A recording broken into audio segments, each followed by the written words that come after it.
واسوخت اردو میں قصیدہ، غزل، مثنوی اور مرثیے کی طرح بعض دوسری اصناف بھی رائج رہی ہیں جن کی اپنی فکری و فنی شناخت اور روایت ہے۔ انہی اصناف میں واسوخت کا شمار بھی ہوتا ہے، جس کی پہچان عشقیہ موضوع و مواد کی انفرادیت سے کی جاتی ہے۔ واقعہ یہ ہے کہ غزل میں عاشق کی نیاز مندی اور خود سپردگی کا اظہار داخلیت کے طور پر ہوتا ہے، لیکن واسوخت میں اس کی انا اور خودداری سر چڑھ کر بولتی ہے۔ روایتی عشق میں محبوب کو ناخدا کا درجہ حاصل تھا۔ وہ عشق کی کشتی کو ساحل سے ہمکنار بھی کر سکتا تھا۔ اس کی ناراضگی و برہنگی عشق کی کشتی کو دریابرد کرنے میں کوئی کسر نہیں چھوڑتی تھی۔ عشق کے تصور میں حرمہ نصیبی عاشق کا مقدر ہوا کرتی تھی۔ اس کے حصے میں محرومی و ناکامی، خرابی و مصیبت زدگی کے علاوہ ہجر کی کربناکیوں کے سوا کچھ اور نہیں تھا۔ اس حبس کے ماحول میں واسوخت نے ہوا کے تازہ اور جاں فضا جھونکے کے طور پر داخل ہو کر ادب کے مرجھائے چہرے پر شگفتگی کی نئی لہر دوڑا دی۔ یہ اشارے واسوخت کی اہمیت و افادیت پر دال ہیں۔ ہونا تو یہ چاہیے تھا کہ شعراء اس انوکھی اور کسی قدر نئی صنف سخن کو ہاتھوں ہاتھ لیتے، لیکن افسوس شعراء کی بے اعتنائی اور کسی قدر دوسری اصناف سخن کی بالادستی اس کے ارتقاء میں مانع رہی۔ اس کی ترقی اس طور پر نہ ہو سکی جس کی یہ صنف متقاضی تھی۔ اس سبق کا مقصد واسوخت کے معنی و مفہوم، تعریف، حیت، موضوع، خصوصیات، فنی امتیازات اور آغاز و ارتقاء پر تفصیل سے بحث کرنا ہے۔ ہماری شاعری کی روایت میں واسوخت کی کیا اہمیت و افادیت ہے اور بڑے بڑے شعراء نے اس صنف کو کس طرح بڑھتا ہے، اس پر بھی سیر حاصل گفتگو کی جائے گی۔ واسوخت کے معنی و مفہوم۔ واسوخت کے لغوی معنی بیزاری کے ہیں۔ فارسی لفظ واسوختن سے بنا ہے، جس کے معنی ترک عشق گفتن کے ہیں۔ فرہنگ آصفیہ کے مؤلف نے واسوختن کے معنی اعراض، روگردانی، تنفر اور بیزاری درج کیے ہیں۔ اصطلاح شاعری میں واسوخت ایسی نظم کو کہتے ہیں جس میں معشوق کی بے اعتنائی و بے وفائی سے بدظن ہو کر عاشق اپنی بیزاری کا اظہار اور کسی دوسرے سے لگانے کی باتیں کرتا ہے۔ اس میں شاعر محبوب کی بے پرواہی و جفا کشی سے تنگ آ کر خلاف روایت نہ صرف اپنی بے اعتنائی و بے التفاتی، بے پرواہی و بے نیازی کا اظہار بلند و بانگ لہجے میں کرتا ہے، بلکہ اسے جلی کٹی بھی سناتا ہے، جس کا منشا اور مراد محبوب کے نہا خانے دل میں اپنی بے لوث محبت کے چراغ کو دوبارہ روشن کرنا ہوتا ہے۔ شاعر اپنے محبوب کو اس بات کا بھی احساس دلانا چاہتا ہے کہ زمانے میں اس کے حسن کی قدر و قیمت اور چمک دمک میری ہی نظر التفات کی بدولت ہے۔ اگر میں بے اعتنائی و بے نیازی کا شیوہ اختیار کر لوں تو زمانے میں تجھے چاہنے والا کوئی بھی نہیں۔ شمیم محمد واسوخت پر روشنی ڈالتے ہوئے لکھتے ہیں، اس صنف کی کل موضوعاتی کائنات یہ ہے کہ عاشق اپنے محبوب کی بے اعتنائی، جفاکشی اور ستم شعاری سے تنگ آ کر اپنی زبان کھولنے کی جرأت کرتا ہے اور اسے کھلے لفظوں میں یہ باور کرانے کی کوشش کرتا ہے کہ تیرے حسن کی جو کچھ بھی قدر و قیمت اور اہمیت ہے وہ ہمارے بے لوث اور شدید جذبہ عشقی کی بدولت ہے۔ جلی کٹی سنانے اور دل کی بھڑاس نکالنے کے بعد عاشق اپنے محبوب کو یہ یقین دلاتا ہے کہ اس کی بے اعتنائی اور ہرجائی پن میں فرق واقع نہیں ہوا اور نظر عنایت میری جانب نہیں ہوئی تو میں بھی تیری پرواہ کرنا چھوڑ دوں گا۔ زمانے میں تجھ سے بہتر اور پری جمال معشوقاؤں کی کمی نہیں، تو نہیں اور سہی اور نہیں اور سہی کے مصداق کسی اور حسین پیکر سے دل لگا لوں گا۔ اس کے بعد تم رشک و حسد کا پتلا بن کر اشک بار ہوتی رہنا۔ جس پر روشنی ڈالتے ہوئے شمیم محمد رقم طراز ہیں، تیرا معشوق یہی طرز عمل اور یہی طور ہے تو جا، اب ہمیں بھی تیری کوئی پرواہ نہیں۔ تجھ سے بہتر اور تجھ سے زیادہ حسین معشوقوں کی اس دنیا میں کوئی کمی نہیں۔ ہم کوئی اور معشوق ڈھونڈ لیں گے اور اس کے ساتھ یارانہ بڑھا کر ہم تجھے رشک و حسد کا پیکر بنا دیں گے۔ عاشق یہ بھی باور کرانے کی کوشش کرتا ہے کہ محبوب اگر چاہے تو اب بھی اپنے فیصلے بدل دے گا اور روز اول کی طرح پھر سے اس کی زلفوں کا اسیر ہو کر اپنی زندگی گزار دے گا۔ یہ دھمکی بھرے الفاظ محبوب کے دل پر جمی برف کو پگھلانے کا کام کرتے ہیں، اور وہ اپنے انداز و ادا اور بے پرواہی جفاکشی کے رویے کو طاق پر رکھ کر عاشق کی طرف کھینچا چلا آتا ہے۔ عبدالحلیم شرر واسوخت کی تعریف بیان کرتے ہوئے لکھتے ہیں، اردو شاعری کی ایک قسم واسوخت ہے، یہ خاص قسم کے عاشقانہ مسدس ہوتے ہیں، اور اس کا مضمون عموماً یہ ہوتا ہے کہ پہلے اپنے عشق کا اظہار، اس کے بعد معشوق کا سراپا، اس کے بعد بے وفائیاں، پھر اس سے روٹھ کے اسے باور کرانا کہ ہم کسی اور معشوق پر عاشق ہو گئے، اس فرضی معشوق کے حسن و جمال کی تعریف کر کے معشوق کو جلانا، چھیڑنا، جلی کٹی سنانا، اور یوں اس کا غرور توڑ کے پھر ملاپ کر لینا۔ یعنی واسوخت میں شاعر اپنے والہانہ عشق کا اظہار کرنے کے بعد محبوب کے سراپا اور اس کی بے وفائی و بے اعتنائی نیز اس کے ہرجائی پن کو موضوع بنا کر کھری کھوٹی اور جلی کٹی سناتا ہے۔ وہ یہ بھی باور کرانے کی کوشش کرتا ہے کہ میری محبت کی بدولت ہی محبوب کے حسن و جمال کی جلوہ نمائی ہے، میں اپنے عشق سے دستبردار ہو جاؤں تو تیری طرف کوئی دیکھے گا بھی نہیں۔ اس کے علاوہ عاشق ایک فرضی معشوق پیدا کر کے اپنے محبوب کو رشک و حسد میں مبتلا کر دیتا ہے، نتیجے کے طور پر محبوب راہ راست پر آ جاتا ہے اور دونوں کے درمیان پہلے جیسی محبت قائم ہو جاتی ہے۔ واسوخت چونکہ موضوعی صنف سخن ہے، اس لیے علماء نے غزل، قصیدہ، مثنوی اور مرثیہ کی طرح حید کی کوئی قید نہیں لگائی ہے۔ عبدالحلیم شرر نے البتہ اس کی حید کا تعین کرتے ہوئے مسدس کا ذکر کیا ہے۔ واقعہ یہ ہے کہ میر تقی میر سے پہلے واسوخت مسمن کی شکل میں کہی جاتی تھی، میر نے سب سے پہلے مسدس میں واسوخت کہی، اس کے بعد شعراء متاخرین نے مسدس میں ہی واسوخت کہہ کر اس کی روایت کو آگے بڑھایا۔ واسوخت کا ارتقاء، واسوخت کی ابتدا کب اور کہاں ہوئی، اس سلسلے میں علماء متفق نظر نہیں آتے۔ بعض علماء کے نزدیک واسوخت خالص اردو زبان کی صنف ہے، کئی دوسرے لوگ ایسے بھی ہیں جن کے مطابق اس کی ابتدا فارسی میں ہوئی، اور وحشی یزدی اس کا موجد ہے، جس پر روشنی ڈالتے ہوئے مولانا شبلی نعمانی لکھتے ہیں، وحشی یزدی مشہور شاعر ہے، عرفی وغیرہ کا معاصر ہے۔ چونکہ وحشی تمام عمر شاہدان بازاری کے عشق میں گرفتار رہا، اس لیے اس کو ہوس پرستی کی وارداتیں بہت پیش آئیں اور اس نے وہ سب ادا کر دی۔ واسوخت بھی اس کی ایجاد ہے اور اسی پر اس کا خاتمہ ہے۔ اس اقتباس سے دو باتوں کا پتہ چلتا ہے، ایک یہ کہ وحشی یزدی شاعر ہونے کے ساتھ ساتھ عیاش قسم کا شخص تھا، اس نے بھرپور عیاشانہ زندگی جی تھی اور اپنے مشاہدات کو شعری قالب میں ڈھالتے ہوئے مختلف حیتوں کا استعمال کیا، نتیجے کے طور پر ایک نئی صنف ایجاد ہو گئی جسے واسوخت کا نام دیا گیا۔ اورینٹل پبلک لائبریری پٹنہ میں وحشی یزدی کے 3 قلمی نسخے ہیں، ان میں قصائد، غزلیات، ترجیحات اور مثنویات کے تحت نظمیں ہیں، لیکن واسوخت کے نام سے کوئی نظم نہیں ملتی۔ ان میں 2 نظمیں ایسی بھی ہیں جنہیں واسوخت کے ذیل میں رکھا جا سکتا ہے، جس کی طرف اشارہ کرتے ہوئے شعیب اعظمی لکھتے ہیں، مثنویات میں وحشی نے مختلف عنوانات دیے ہیں اور ترجیحات کے تحت 2 نظمیں ہیں جس کو واسوخت کہا جا سکتا ہے، ایک نظم مسدس کی شکل میں اور دوسری مسمن کی صورت میں۔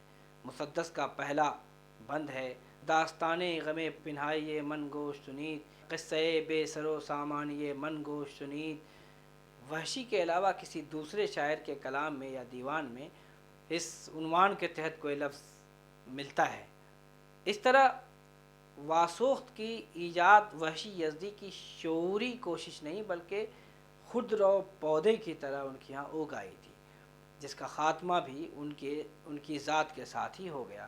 اس لیے فارسی کی شعری روایت میں وحشی یزدی کے علاوہ کسی اور شاعر کے ہاں واسوخت ایک صنف کے طور پر دکھائی نہیں دیتی۔ اردو کے شعراء نے فارسی شعر و ادب سے دوسرے اصناف سخن کی طرح واسوخت کو بھی اپنایا اور اس کی عظیم الشان روایت قائم کی، لیکن یہ سوال بھی ابھی تک تشنہ ہی رہا کہ اردو میں پہلا واسوخت نگار کون ہے۔ علماء شعر و ادب کی رائے میں اتفاق نہیں، اس سلسلے میں محمد حسین آزاد کا خیال ہے، اہل تحقیق نے فغانی یا وحشی کو فارسی میں اور اردو میں انہیں میر تقی میر واسوخت کو موجد تسلیم کیا ہے۔